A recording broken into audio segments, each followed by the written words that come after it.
Doma Sports Talk Worldwide with some news from the world of boxing. So y'all know what time it is. You ain't in a rush to get concussed, baby.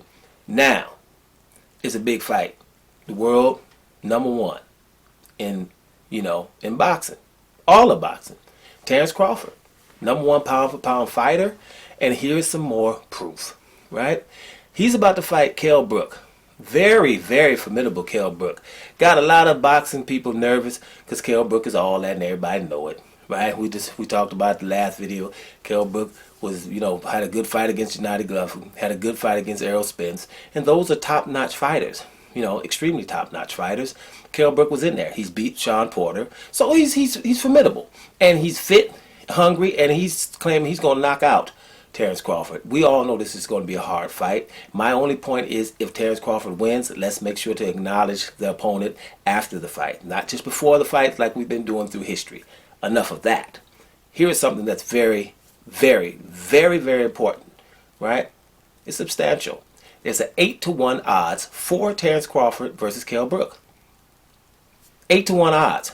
That is ridiculous. The last time I saw 8-to-1 odds where I thought it was a little bit ridiculous was Anthony Joshua versus Joseph Parker. I put some money on that one. Didn't win, but I hedged it, so I was able to break even. Matter of fact, I made a little something on that. But Anthony Joshua is not 8-to-1 better than no Joseph Parker.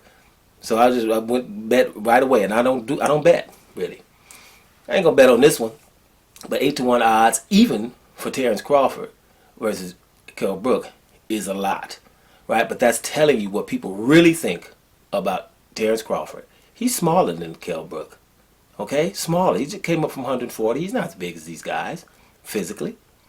This is an awesome fighter where you're going to get 8-to-1 against Kell Brook. And I'm going to say it. I don't think any junior middleweight at 154, I don't think a welterweight at 147 or a junior welterweight at 140 is going to get 8-to-1 odds against Kell Brook. Not Errol Spence either, not a Charlo. I don't think it's going to be 8-to-1, right, against Kell Brook. It's going to be, in their favor, but not 8-to-1.